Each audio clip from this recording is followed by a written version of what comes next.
Hi, everybody, and welcome to another episode of Every Day's a Train Wreck with Marley Major. And I'm really excited. I've got a great guest, Brett Swarts, who is the CEO of Capital Gains Tax Solutions. And I love it when we're doing the pre-interview. And I was like, remember, it's all about the backstory. You know, it can't all look so fabulous and like, oh, yeah, we've got this all covered and I've got billions in cash in the bank. I mean, even if you do, we've got to make it relatable and we've got to talk about the backstory and kind of what was the train wreck moment. So without further ado, I'm going to let Brett tell you a little bit about his story. Brett, you ready? Yes, Marley. Thank you so much. Welcome. I'm grateful to be here and thank you for welcoming Marley. And it's great to have you on my show as well. Just, I think yesterday, the day before. So yeah, backstory was I grew up in California, helping my parents build houses and fell in love with being an entrepreneur, fell in love with construction and seeing a project go from sticks to bricks to all the way to completion. And I knew I wanted to probably be in business for myself. But at the same time, my parents said, you need to go to college, you know, so my brother was the first to graduate. We had no prior family members graduating from college. So he was the first on either side of the family and I was the second. And so that was really neat and exciting.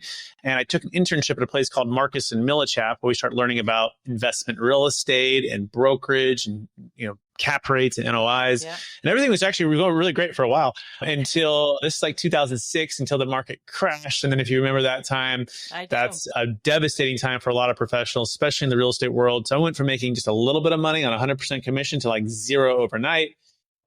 And it was really painful to say the least as well. Timing was challenging because I was newly married, baby on the way, and I was down to my last, like no dollars. Like, I mean, I'm talking like just a couple $1,000s. And so you did what every entrepreneur does. My side hustle was Cheesecake Factory. And so nights and weekends I'd work there and by day negotiate with banks and try to help my clients, sell their properties or just hold on to their properties because they were also losing, hundreds of thousands to millions of dollars. They had overpaid for properties. They had too much debt, not enough liquidity. They had been forced into these things called 1031 exchanges. And it was kind of a nightmare for them. So it's just kind of two worlds, my financial struggle, their financial struggle. And I remember sitting in my manager's office and it was like a Thursday morning, another deal just fell apart. Like I kept telling my wife, this is the deal. We're going to be able to retire from the Cheesecake Factory. We'll be able to for sure keep you home full time, with the baby because the baby was getting older at this point. And, all of those emotions that are there and the deal fell apart. And I remember I'm not like a guy who cries very often. No, and all of a sudden the emotion just hits me like, gosh, another one just fell apart. And it felt like another gut punch after another gut punch. And so what I've learned about that is it helps us to really clarify what really matters, right? And what we're really called to and the tenacity to learn a craft. The good side of this story is I met a gentleman who started to teach me about a tax deferral strategy that could relieve all of the pain from my clients, but also give me a chance to grow my business. And that's when everything started to change. I started to get momentum in my business. Now, it took a while. It wasn't easy. I was going to say, what was that time frame? Because I know, when we're kind of telling our stories and it's like you got to the other side, but let's say people are listening right now and they haven't gotten to the other side yet. I mean, and it's like, was this a blip on the screen, kind of this 2006 mess until, 2007? Or are we talking it was a couple of years? Like, how did that all sort itself out? Yeah, so 06 was still good. Early 07 was still good. It was late 07, it started, everything started to wheels come off the bus. And then that lasted till 2011. So we lived with my brother in his condo for about 2 years. God. I worked at Cheesecake Factory for 2 years, 60, 70-hour weeks, working nights and weekends there. And then Marcus and Millichap by day. And then worked AAU basketball tournaments. I was like the bouncer who did you come in for the basketball tournament and I'd take the money, put your wristband on to make sure that you're not sneaking into the game. And then we would sell smoothies and sell pizza. So like a snack shack guy, doing all of these things and to keep just some lights on. In fact, we ran out of money at one point. I had to borrow $5,000 from my dad. We were completely broke at one point, and then we had massive credit card debt. And so we got on the Ramsey plan for a couple of years. Once we landed a medical sales job, I landed a medical sales job after a couple of years of all of this. And I kept the real estate going, but more on the side. And I started to sell medical equipment to hospitals. And I also did some animal hospital medical equipment for animals. And so this is kind of the entire journey here. So it's a roller coaster, right? And then all of a sudden you got the salary, you got the benefits, you got the thing going there, but you still have the heart to be an entrepreneur and do what you feel like you're called to do in real estate and wealth. So this is an entire journey. Fast forward, 10 plus years later, 15 plus years later, on this side of things, now we just help people really unlock what's called truly passive income.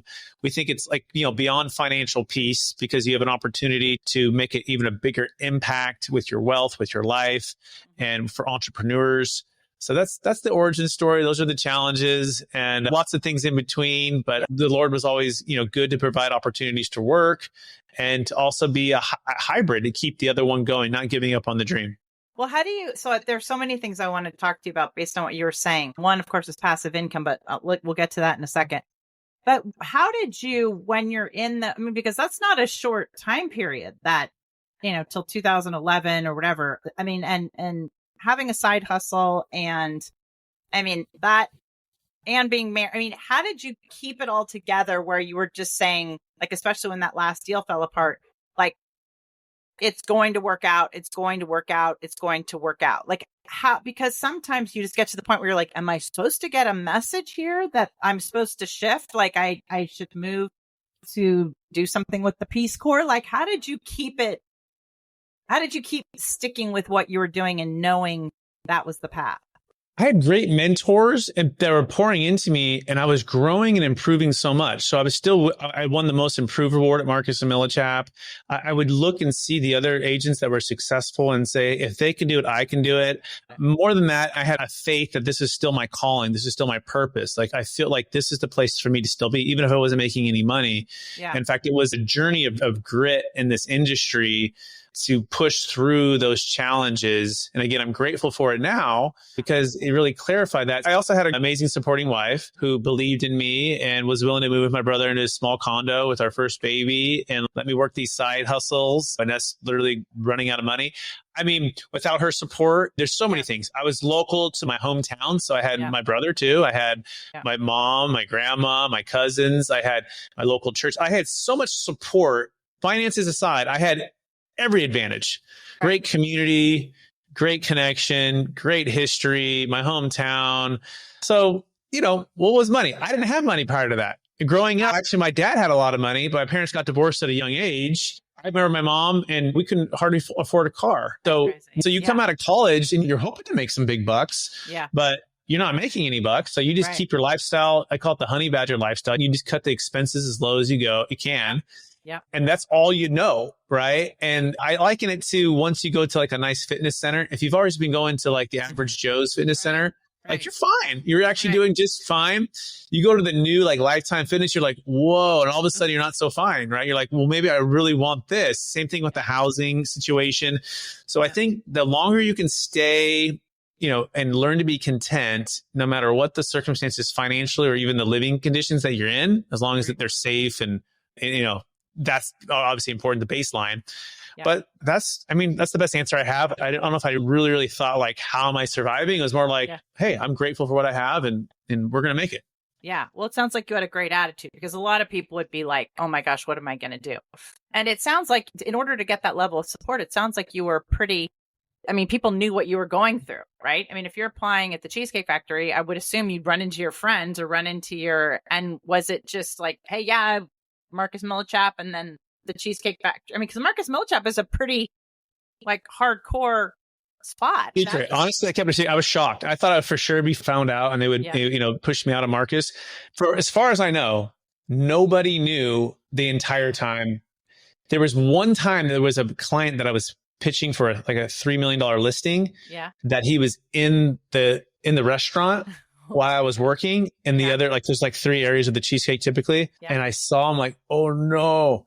And so I had someone else go to the table instead of me. It was supposed to be your table on top of it? Wow. It was crazy. And so I'm like, I can't go over there. I'm going to lose that. And then, all the things start flooding. And so I'm like, had to phone a friend, they came in and they took, so as far as I know, nobody ever knew, but I would literally wear the same tie at Marcus & Millichap because back in the days, you'd still wear ties. Yeah. And I would just switch into my cheesecake. I just kind of take the tie off, put it over the top, put my cheesecake uniform on, put the tie on. Cheesecake Factory were all white and like the apron and like, there's white jeans. And then I would just come, pulling in and right like 2 minutes before your shift start and just start going. I usually start at like, 5 or 6 and last to about 9 or 10.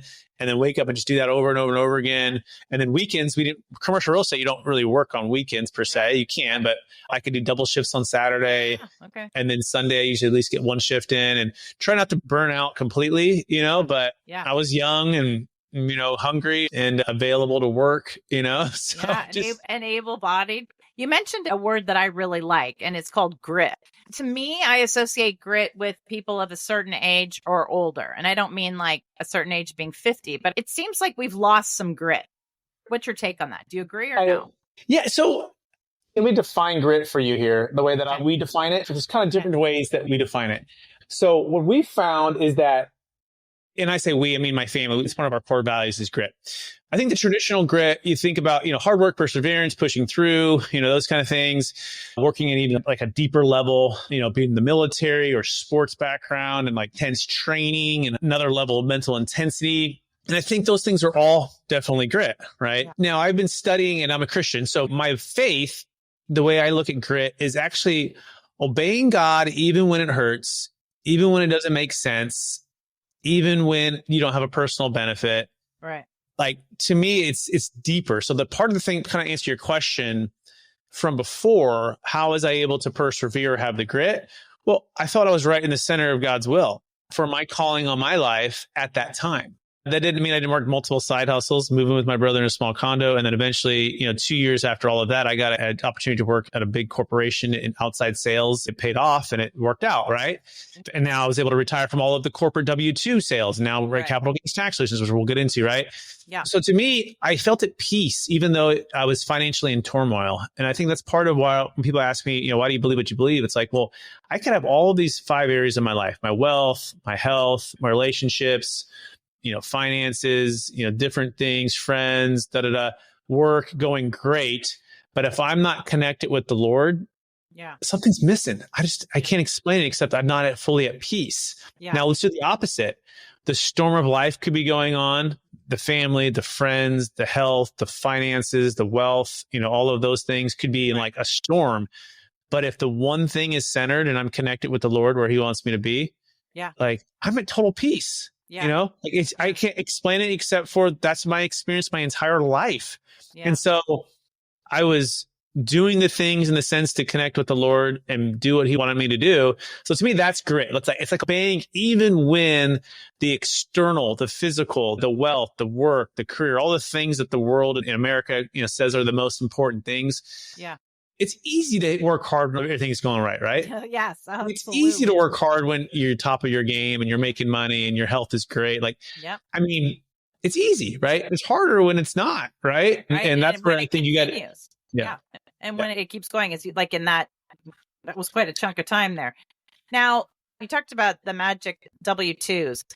So tell everybody the kind of the difference between being an entrepreneur, which has amazing benefits, but it also has some challenges too, especially like what we're talking about, real estate or getting loans or financing. I mean, it always amazes me. It's like I can have this amount of money in my bank account, but if I'm an entrepreneur and I don't get that regular paycheck, right? So many times banks are like, oh, let me have your last 2 paychecks kind of thing.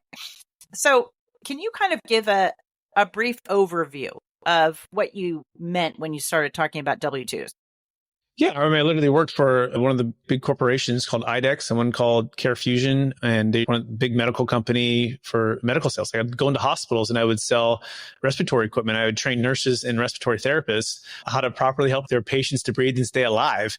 I would go in and I would sell. If you've ever seen the movie with Will Smith, Pursuit of Happiness, and he's carrying around that big box, well, that was me for IDEX for animal hospital sales. I had this big chemistry box, and I say, "This is the box," and then if you put the blood of the dogs or the cats into the box with this little thing, it's going to give you the chemistry. It's going to give you all the blood stuff that you need to make great decisions.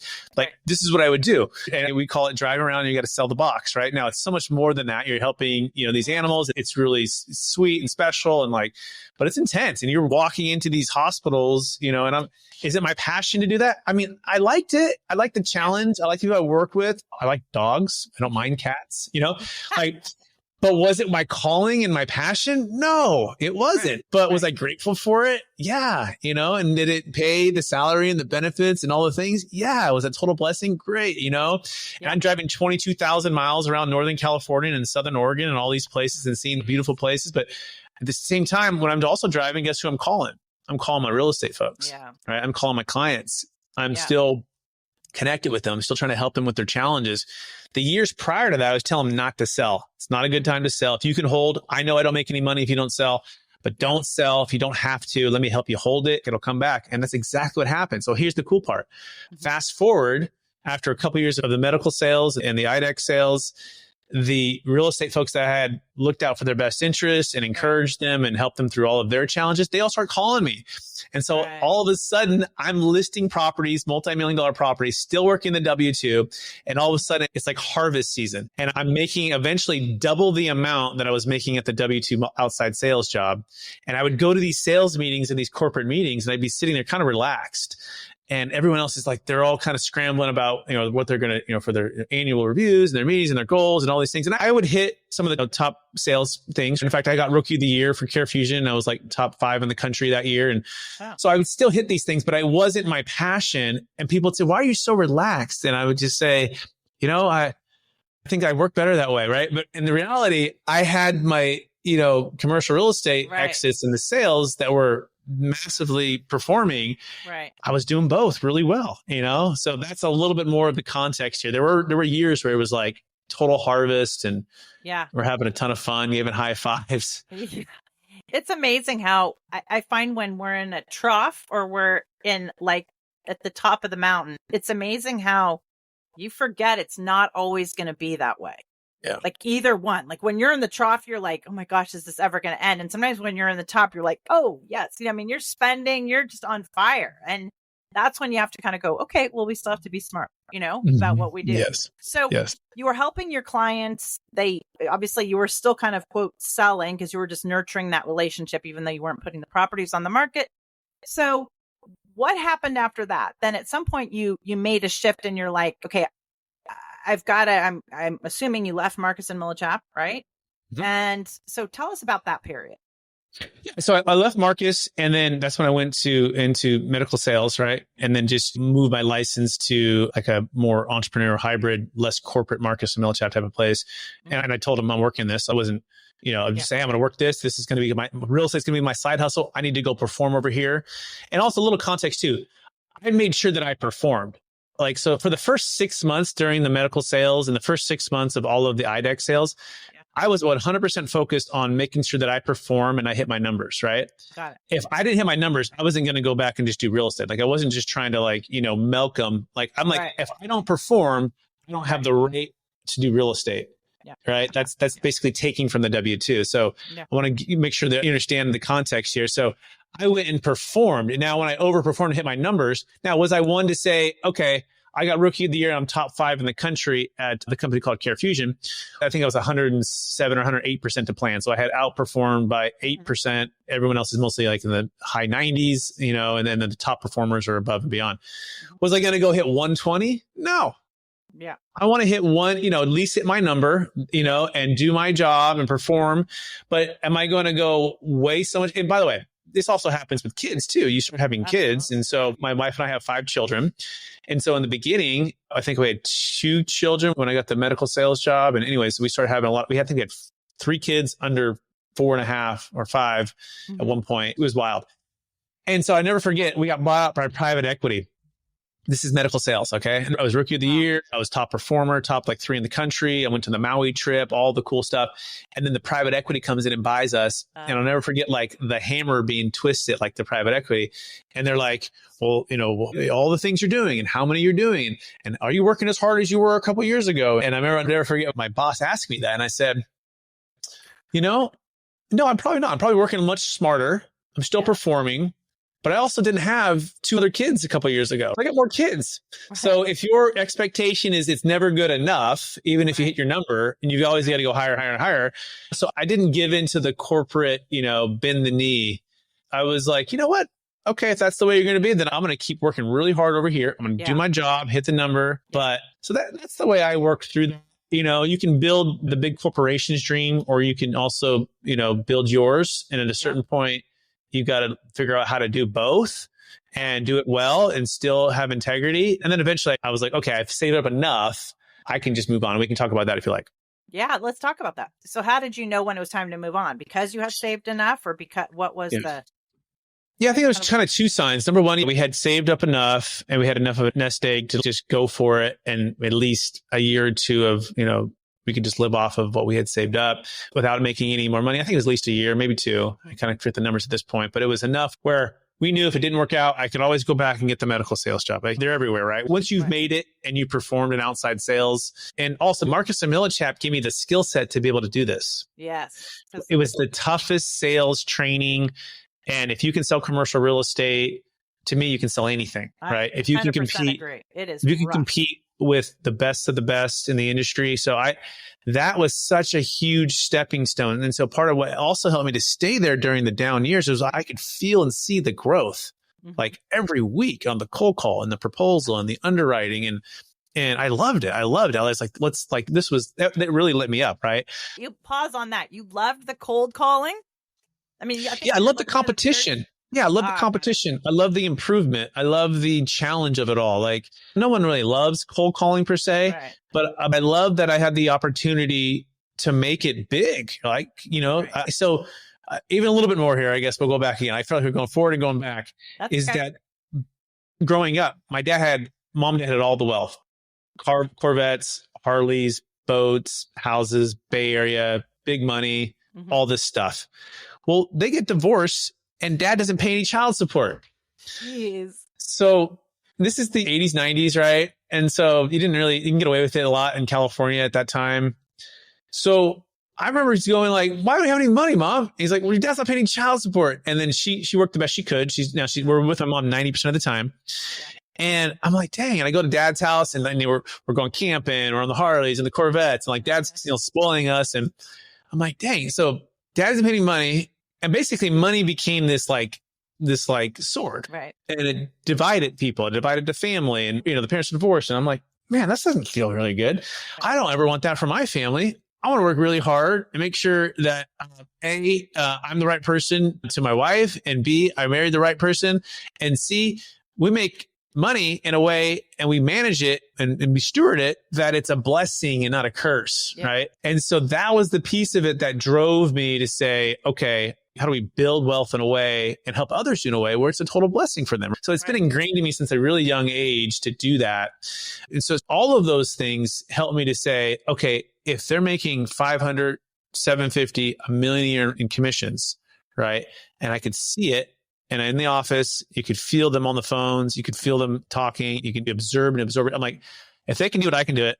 And that was the belief. And even more so, it also helped me to do what we do now, which is we help these agents win listings and do deals with our tax deferral strategy that otherwise, at the time, people didn't think would ever work. They thought that 1031 was the only way. Right. And now we're on this side of things, and it's even more exciting to be able to do what we do now. So tell everybody what a 1031 exchange is and how it's different from what you guys do. Yeah. So 1031 exchange, an analogy, okay? You remember showing up on a Friday night, you got to return it in 3 days. You may have to rewind it. It might be scratched, the DVD. You may get the wrong DVD. Anyways, you're basically in a box to do the entertainment, right? You have to drive in the snow, drive in the rain, all these things, late fees. Because it's time bound. Yeah, it's time bound. You're in a box. It's not ideal. It's not flexible. It's Blockbuster, right? And it served its purpose for a long time. And by the way, 1031 exchange, when you can find a nice deal, man, I love it. Like, it's great. When it makes sense and the timing lines up, really cool. In fact, we have the best 1031 exit plan that gives you this option. So we've done lots of 1031s. We're experts there. We got that down. Now, pause. So they buy a property, they sell it. They're going to buy another, is commercial, residential, just kind of fill in that. It has to be an investment real estate. It cannot be a primary home. It cannot be a business. It cannot be stock or Bitcoin. It doesn't work for any of those assets. It only works for investment real estate. It's got to be equal or greater value that what you're selling, you're buying for equal, but also equal or greater debt, which is where people get crushed. Yes. The biggest mistake is people have only a cash flow mindset. Right. They don't have a cash flow, tax flow, and debt flow mindset. And that's where we teach people. It's a method and a mindset of looking at all three and how they all combine to make great investment decisions. Okay. So let's dig into that. Yeah. So here's an example. Okay. Steve, and he's married, 2 sons, kind of like my mom and dad were married, 2 sons. My brother's 2 years older than me. Okay. He lives in the big house. He's got 50 million of apartment complexes. He's in lots of 1031s. He's an active multifamily operator.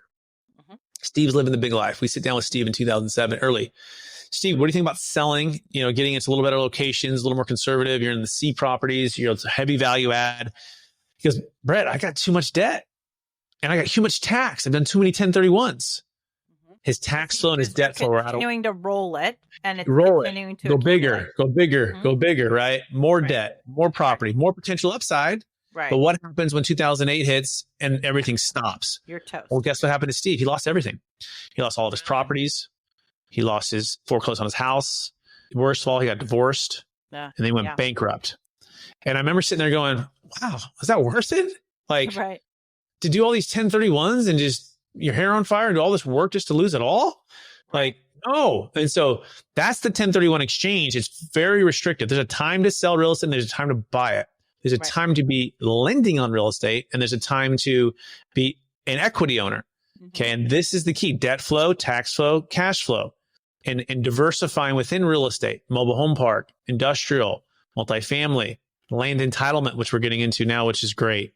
But a lot of it's been debt these last couple of years because equity has been so high. Now we've been buying some stuff as deals come up. We've seen some select deals. We bought a deal at $68,000 a door, which is incredible. One at $116,000 a door, which is awesome. But we hadn't seen those values in a long time. But prior to that, we're just doing double-digit debt type of investments. So what could we have done for Steve? Well, had we known about what we're talking about here, which is an installment sale with a trust known as a Deferred Sales Trust, we could have helped Steve sell all of his assets prior to, at the peak, pay off all of his debt, have the money sit at Charles Schwab and money market accounts, waiting on the sideline, all tax deferred until the real estate market dropped by 10, 20, 30, sometimes 50%. Then buy it back, tax deferred, at a discount. Okay. So this is like the exploding my brain. Like, no way you could do that. There's no way. I'm sitting there like, what are you saying? What? You can sell high and buy low, all tax deferred, not using a 1031 exchange? I'm like, this can't be true because we've been taught just bang the drum of the 1031, the Marcus and Millichap and C. Richard Ellis and all the places, Colliers. And it's like, no, you can do it properly structured using a different tax code called IRC 453, an installment sale with a trust, third party unrelated trustee. There's a whole mix to this thing. And this is what we became. We became a trustee. So we started to say, if this is true, this is Netflix. No like-kind replacement requirement, no timing restrictions, no returns in 3 days, any asset of any kind. We've done it with Bitcoin, business sales, real estate, primary homes, investment real estate, land flips, you name it, private or public stock, automotive businesses, car dealerships, Bitcoin, 100 millionaires. Like we've done it all. And so that's what we do. We basically build capital gains tax exit plans to multiply freedom and impact for clients. And we unlock what's called truly passive income and a way to invest that you have the leverage. You have the ability to make great decisions, not the other way around with the 1031. So what would the difference for Steve have been with your method versus what happened to him? I mean, obviously, like more granularly than just, he would have kept his money. Like, it'll be the dominoes. I mean, money fights and money problems and challenges are the number one and number two cause of divorce, right? Yeah. So I don't know. I can't speculate on his personal stuff, but he would have been out of debt. He would have been tax deferred. He would have been diversified. You can also diversify the investments into stocks, bonds, and mutual funds, right? You can dollar cost average. You can go into real estate debt, right? Instead of just equity. You can go into any asset of any kind. You can do ground up development. You can put into Airbnb property. I mean, it's literally like, what do you want to do, Marley? And you go, I want to do that. Okay, let's figure out, let's do it with that. All tax deferred. We have the systems and the process. We call it the ultimate DST, basically blueprint. Okay. We don't have time to go through all of these things. No. Yeah, I get it. But I can just kind of preview a little bit for you. Yeah. And it all starts with this Deferred Sales Trust, right? And you also, the best 1031 exit plan, the truly passive income planning, commercial real estate investing, private equity and business investments. And overall, those are the main things that we've done. Over $500 million of exits with commercial real estate transactions, Deferred Sales Trust, Delaware Statutory Trust, 1031 exchanges. And that's the system and the blueprint. But more than all of this, it's the team to execute. You got to have a team that is experts at it. And that's what we are. We're experts. And so we form it's almost like a mini family office. So if Marley has a big exit, like we just did a $16 million exit in Oregon for some dentist. So big exit, huge tax. And we form a team, advisors, tax attorney, CPA. We work with their CPA, real estate investments. And now this big tranche of money comes in and we start to invest it. And then it pays them back slowly and they pay tax slowly over time. But they have the full amount of funds to invest rather than just a portion of it. And so how long have you been doing this, your secret sauce method? So I learned about this in 2009. So this is when the seed was planted, and I would just give referrals to the tax attorney. You'd say, hey, tax attorney, like I've got these people that are in trouble. I want to list the property. Right. Capital gains tax is the problem. Yeah. Can you help solve the capital gains tax problem so I can list the property? Because they don't want to do a 1031 or we can't find the 1031. And so that would help me grow my business. And so eventually I just got the hours. I got the 1,000 hours and I got the 1,500 hours. And it just keeps growing the expertise. And they're like, why don't you become a trustee? I'm like, yeah. Okay. So this transaction requires a third party unrelated trustee. So that's what we do. So Capital Gains Tax Solutions, our company, is a third party unrelated trustee company. Got it. That's a lot of trust that people have to put in. Like, how do most of your clients find you? Or how do they, I'm assuming they don't see a Google pop-up and are like, oh yeah, I'm going to call him and I'm going to transfer all my money into this third party trust. Who's your typical client or where do they find you? Yeah. So, a lot of podcasts and YouTube channel, and we do blogs and we speak at events and we wrote the best-selling book, Building a Capital Gains Tax Exit Plan. It's education, right? Just like if you ask yourself, if you've ever done a 1031 exchange, if you've never done it, then you look it up and you start to, and then you find your broker and your advisors, IRAs. This is just something most people haven't heard about. They don't know about it. So we have to educate them. So I think that's number one, education. So they'll find us online. Yeah, it is a lot of trust, right? But so is a 1031 exchange, right? Listing your multimillion-dollar property. And so, of course, we have the client testimonials. We have the proven process. The track record is now over close to 30 years with a tax attorney, CPA, my business partner. Huge. Thousands of transactions. Became your business partner, huh? Yeah. So let me also clarify what that means. The trustee is separate, the tax attorney. These are important things to understand. And the seller is separate, both of these. This is third party. This also helps keep transparency and accountability. The law firm is its own law firm. Their attorney and CPA license there. Trustee is separate from that. When I say business partner, we're doing deals all the time together for 16 plus years, but legally we're not like partners in the business to keep the integrity. So that's the piece. There's the lifetime audit defense that's built in. That's usually the thing. People go, is it legal? Yeah, it's legal. Does it work? Yeah, it's worked for, what is that? I've never heard of that. What is a lifetime audit defense? Lifetime audit defense. So if you get audited on the transaction, but let's say it's your transaction, they'll cover it, no additional cost. It's just all a part of the one-time charge. Yeah. So it's important because if you do a tax deferral strategy, you're going to know well, how long have you guys been doing it? Am I the first one? Am I the guinea pig? Oh, you've done it for a couple years and I'm the 30th. Oh, have you had any audits? And they're like, no. On ours, thousands of transactions, close to over 28 years, just over 2.5 dozen audits, state, federal, promoter audits, all no change, no findings, perfect legal track record, billions and billions of assets sold over the years.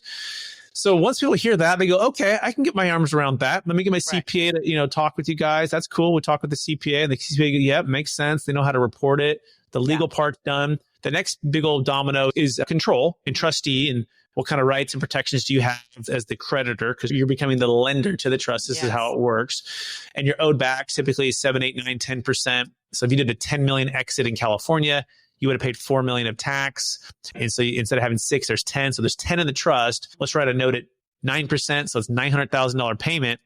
And you're like, oh, that's cool. You just pay tax on the 900,000 as you receive payment.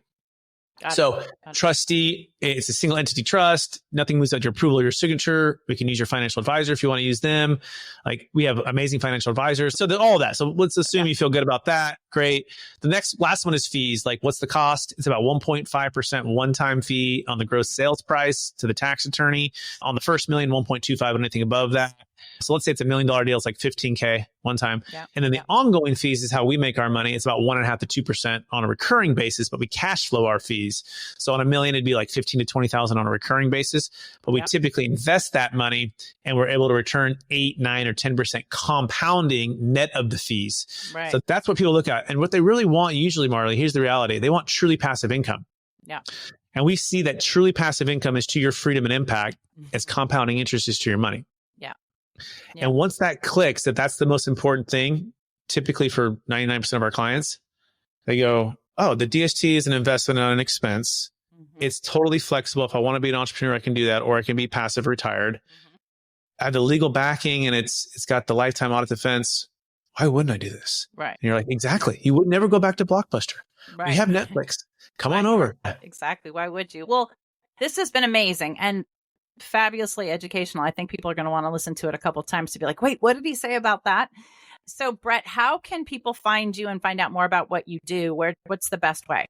Yeah. Number one is go to capitalgainstaxsolutions.com. If you have a live deal, and it needs to be $1 million net proceeds, $1 million gain or greater. You need to have a large exit here to actually really make it worthwhile and make it a win-win for everybody.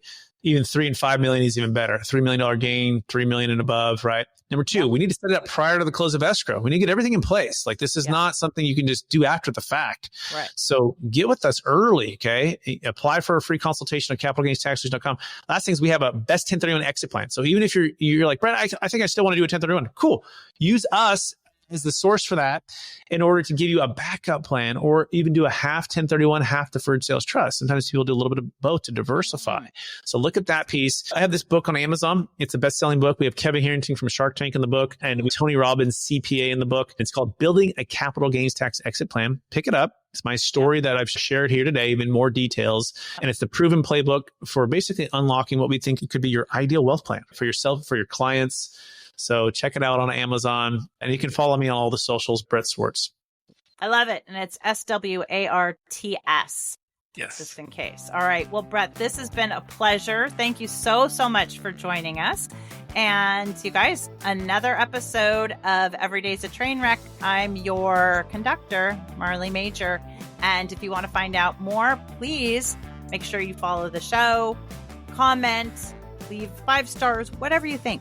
So anyway, thank you. And you can find me on Instagram at The Party Goddess. Until next time, bye. Bye, everybody.